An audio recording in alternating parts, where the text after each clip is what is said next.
j'ai cet effet maintenant de flou sur, donc de blur sur mon avion. Alors, ce serait bien de maintenant faire un peu intervenir la FLAC. Vous savez ce que c'est la FLAC? C'est les canons anti-avions. Vous avez récupéré une séquence d'images d'explosion pour cette flaque et donc on va aller chercher une séquence d'images que vous avez quelque part dans un dossier qui s'appelle explosion. Vous avez 50 images. On n'a pas tout à fait besoin de 50 images, mais c'est les images qui ont été calculées. Voilà. Et donc j'ai ici une explosion. Si je regarde, on voit que c'est déjà un format différent. Donc ça c'est déjà une chose. Et alors on a donc cette explosion, voilà, qui dure jusque 35-36 images. Ok, donc on a cette explosion et cette explosion elle est dans un format 512 sur 512. Donc ça peut nous poser un petit problème dans notre compo ici puisque nous sommes en HD 1920 sur 1080, c'est pas le même format. Donc on va d'abord régler ce petit souci là. Pour ça, je vais repasser vite fait dans mon Image Editor, à la place de mon outliner ici, je vais prendre le Image Editor et je vais me créer une nouvelle image, New, 1920-1080. Ici, je vais lui demander un alpha égal à 0, que tout soit à 0 dans les valeurs qui sont ici, donc pour avoir une image qui soit en fait complètement transparente, donc avec l'alpha activé bien évidemment, et je vais appeler ça fond HD. Alors ça va me permettre en fait d'avoir une image dans ma scène que je peux aller chercher maintenant dans un node image. Dans ma bibliothèque j'ai fond HD et donc je peux me servir de ça pour remettre cette image-ci sur un fond HD. Donc si je prends ici, voilà mon explosion. Donc là pour le moment elle est en 512 sur 512. Et bien on va voir que je peux assez facilement, en ajoutant un alpha over, puisque je suis avec une image ici d'explosion qui a un alpha.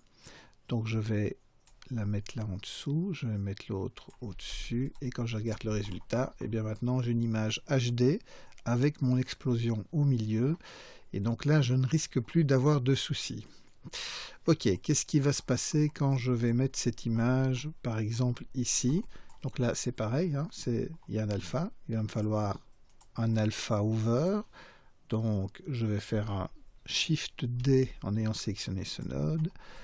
Voilà, je vais taper ça ici en dessous. Et je vais aller ajouter... Donc, au-dessus, c'est le fond. En dessous, c'est ce qui vient au-dessus du fond. Ouais, c'est un peu bizarre, mais c'est comme ça. Ok, donc si maintenant je regarde, voilà, j'ai mon explosion sur mon ciel. C'est sans doute pas là que je veux la voir. Donc, il va falloir que je rajoute d'autres choses. Elle est derrière les avions. Donc, elle doit être plus petite, elle doit être moins présente, elle doit être plus floue. Enfin, il y a toute une chose qui doit se faire.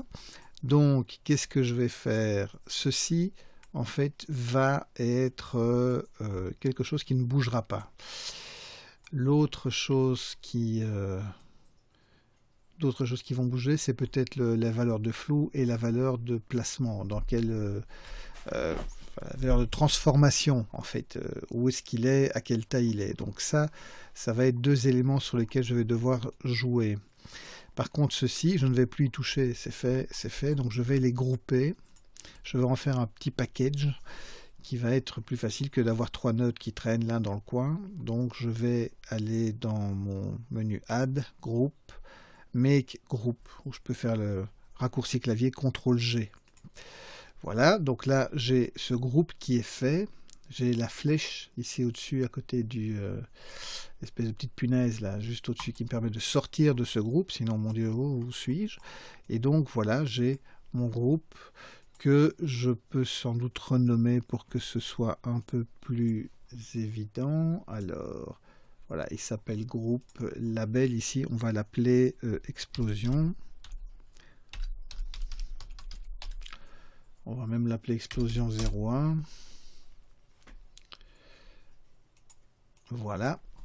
Et on va rajouter à ce groupe un node de transformation, donc distort transform pour qu'il puisse être déplacé. Et puis aussi, on va rajouter un blur pour qu'on puisse le flouter. Donc déjà ici, on va lui mettre ces 8 pixels de blur, qu'on peut même peut-être augmenter un peu plus. Alors l'idée c'est que aussi, ça par contre c'est quelque chose qui peut peut-être intervenir dans le groupe. On peut...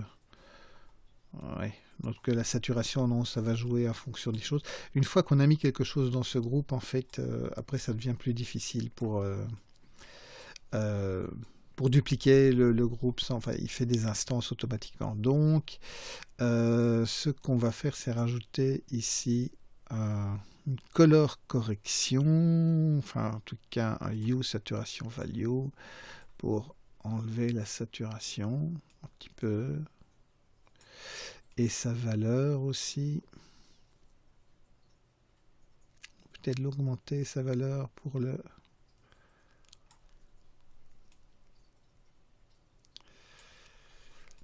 Peut-être que à la place de celui-là, je vais prendre un brightness contrast.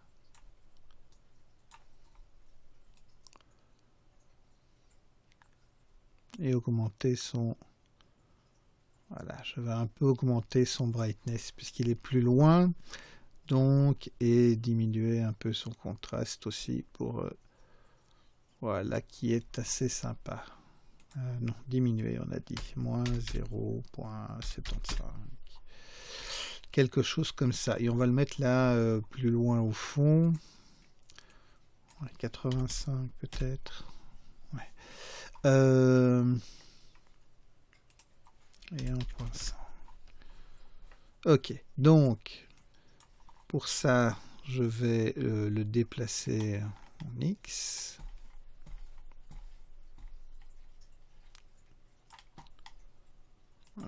Peut-être moins 550, quelque chose comme ça. Voilà. Peut-être même moins 600.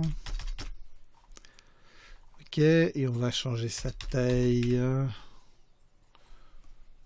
Ok, voilà. Alors, question de blur, on va peut-être diminuer un peu ça. 5,5.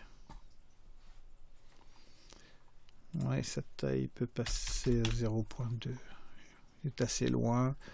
Voilà. Ok, donc on a une première explosion qui est là. Et maintenant, on va en rajouter quelques-unes. Alors, ce qu'on peut faire, à part les groupes, c'est aussi faire des, on va dire c'est comme des groupes, mais ce sont des plaques qui vont permettre de regrouper certains nodes et de les emmener en une fois. Donc, laissez-moi vous montrer. Donc, dans le layout, j'ai un frame. Et donc, ici, je peux faire framer, en fait. Voilà. Et donc, dès que je vais mettre ces nodes sur ce frame, voilà. Alors, on va utiliser la couleur. Non, pas sur le, voilà, sur le frame. On va utiliser, on va appeler ça explosion 0,1. Voilà, color, et on va prendre un beau petit jaune pour une explosion. Voilà. Et donc là maintenant je peux emmener tout ça en une fois, et je peux aussi multiplier. Alors, Alt P, ouais, je peux multiplier en sélectionnant tout, ce sera quand même mieux. Shift D, voilà. Et ici, ce sera explosion 2.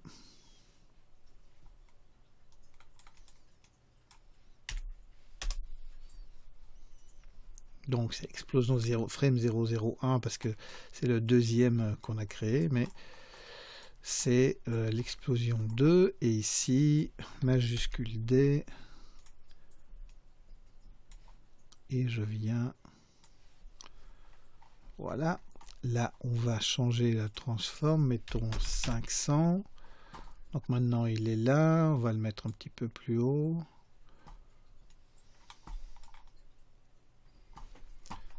Voilà. On va passer à 4. 4. Et surtout, dans ce node, on va un peu changer son animation. Donc pour ça, pour le moment, ce node et ce node que je disais tout à l'heure, ce sont des instances. Donc il faut cliquer sur le chiffre qui est ici pour désolidariser les deux. Parce que si je fais un changement dans celui-ci, ça va se répertorier sur celui-là. Maintenant plus, puisque j'ai cliqué sur ce chiffre, ce sont deux groupes séparés. Donc quand je clique sur cette icône là avec les deux petits espèce de petits dossiers reliés, je vais pouvoir rentrer ici et aller changer par exemple le start frame qui ne sera pas à 10 mais par exemple à 15. Voilà, je sors de là. Et ici, quand je rentre dans ce groupe-là, leur start frame, on va le mettre peut-être à 8. Donc en fait, il va commencer son animation à 8. L'autre commencera à 15. Donc il y aura un petit décalage entre les deux. Et ainsi de suite. Donc voici, hop, j'ai mes différentes explosions. Alors le tout, quand vous faites ça, c'est toujours la même chose. Il faut un peu organiser son travail. Et dans le cas qui nous occupe, on va un peu empiler les choses. Ce qu'on peut faire aussi, donc ici par exemple, on ne doit pas aller chipoter sur le fond. Donc on peut refermer le node. Ça permet de gagner un peu de place. Donc ici d'ailleurs, on pourrait faire pareil et gagner de la place. Tant qu'on n'a pas rentré dedans. Donc voilà. Une fois qu'on a réglé les différentes choses, hop.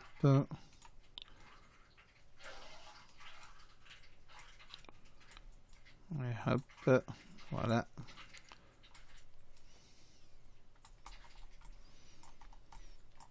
Et c'est parti pour éventuellement une autre explosion. Alors on va prendre tous ces nodes là. Non, peut-être pas celui-là. Voilà, majuscule D. Ouais, il m'en a pris un de trop, ça ne fait rien.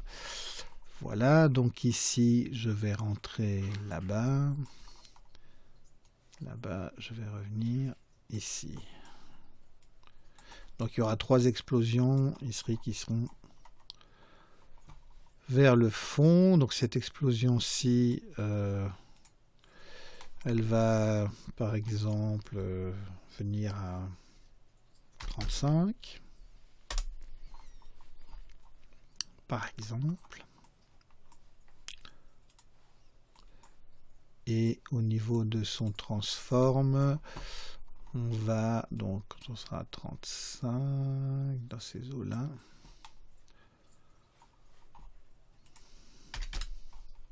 on va la rapprocher un petit peu, donc on va l'agrandir, 0.35 par exemple.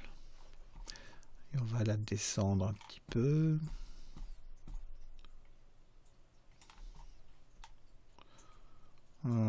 Peut-être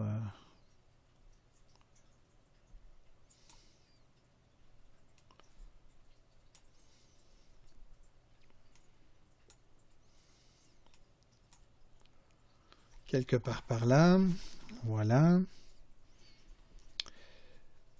Donc, ah oui, attention, parce que je n'ai pas appuyé sur le petit chiffre et donc je suis en train de modifier les deux qui sont là. Donc, je vais revenir d'abord remettre ceci. On était à 12, je pense. Voilà. Je viens ici, j'en fais un node à part et ici je vais me mettre à 35. Voilà. Très important évidemment pour ne pas commencer à avoir des choses qui ne sont pas correctes. Donc l'idée après, c'est d'en rajouter par la suite. Et donc c'est toujours le même process. C'est comment je rajoute ces nodes. Donc je peux reprendre ces trois-là par exemple, les mettre, les rajouter ici, sachant que on va faire des explosions un petit peu par ici, un peu par là, enfin un peu partout. Et vous avez un peu compris comment ça marche. Alors j'ai rajouté d'autres explosions, donc j'ai copié ces explosions-là, je les ai mises ici. Pas oublier de bien toujours cliquer sur le petit numéro pour dupliquer l'explosion, sans quoi vous allez chaque fois rééditer la même. Il faut les individualiser, voilà, je cherchais le mot. Donc, oui, chaque fois évidemment peut être nommé correctement. Donc ça c'est l'explosion 3. Ceci, ça va être l'explosion 4. Ici, l'explosion 5. Et là, l'explosion 6. Voilà. Après, vous pouvez en rajouter plus. C'est à vous de voir. Hein. On peut toujours envisager d'abord d'en faire un petit peu, puis en rajouter plus par la suite. Pour donner un petit peu de dynamisme un peu à la chose. Mais on va continuer un peu nos différents effets. On n'a plus pour trop longtemps, mais il y a encore des petites choses à faire pour rendre la chose un peu plus sympathique. Et donc pour le moment, l'image est un peu trop nette. On va l'abîmer. On va lui donner des petites variations. Donc on va ajouter une correction couleur. Donc color balance. Donc c'est quelque chose qui peut être un peu compliqué, en même temps un peu amusant à faire aussi, à jouer avec les différentes couleurs. Je vais prendre l'option ici Offset Power Slope. Pourquoi celle-là, pourquoi pas une autre? C'est juste une histoire d'essai, de chipotage. Si maintenant je descends au niveau du slope un peu plus dans les jaunes, vous allez voir que l'image donc un petit peu comme si c'était un film un peu vieux, un peu abîmé. Enfin voilà, c'est un peu l'idée. En chipotant un petit peu, en remontant un petit peu de ce côté-ci, au niveau du power. Alors je peux monter l'effet, non, ou le descendre plutôt. Donc le tout est d'un peu trouver la bonne mesure au niveau du facteur 0,75 pour ne pas faire un effet trop fort. Si je veux voir avec ou sans, d'ailleurs c'est quelque chose qui est déjà, que vous voyez déjà ici, la ligne rouge là. Donc en fait c'est muter, donc éteindre en fait en gros le node. Donc si j'appuie sur la touche M, donc voilà je vois sans et je vois avec. Et donc ça me permet de tester pour voir ce qui peut être le plus intéressant avec ou sans. Donc dans ce cas-ci je vais garder cet effet qui détériore un peu l'image déjà. Donc ça c'est un premier effet. On va créer un effet maintenant de blanchiment, un peu comme si tout à l'heure on fera un effet de vignette pour foncer les bords. Ici on va faire l'inverse, on va plutôt essayer de faire blanchir le centre, donc de faire éclaircir le centre. Donc pour ça on a besoin d'un masque. Et donc on va créer un masque. Donc dans mon image editor, ici toujours, je peux aller donc dans le menu ici, je peux choisir masque et je peux créer un nouveau masque. Alors je vais me donner un peu d'espace pour voir ce que je fais. Donc l'idée c'est quelque chose qui sera aussi plus ou moins au centre. Donc je vais me créer un nouveau masque. Pop, pop, pop. Alors, plutôt, on va faire ajouter un cercle S, changer la taille, déplacer. Alors, je prends les 4. Voilà. L'idée, c'est de... Non... Je veux l'ensemble de mes points. Alors G pour déplacer, voilà, ça marche toujours le G. S pour changer la taille. Donc l'idée, c'est pas forcément de garder un cercle parfait. Donc on peut un peu le déformer. Ouais, peut-être pas à ce point-là. Voilà. Donc ça va être mon masque. Alors, je veux le renommer. Alors ici, voilà. Donc, quand je joue de la roulette pour aller chercher, c'est ça que je cherchais tout à l'heure. Là, je suis sur une image, c'est pas ça du tout. Ce qu'il me faut, c'est le masque ici, que je vais appeler simplement masque 01. Voilà. Donc, j'ai mon masque. Je vais maintenant pouvoir l'importer ici dans les inputs. J'ai une entrée masque. Et dans ma bibliothèque de masques, j'ai mon masque 01.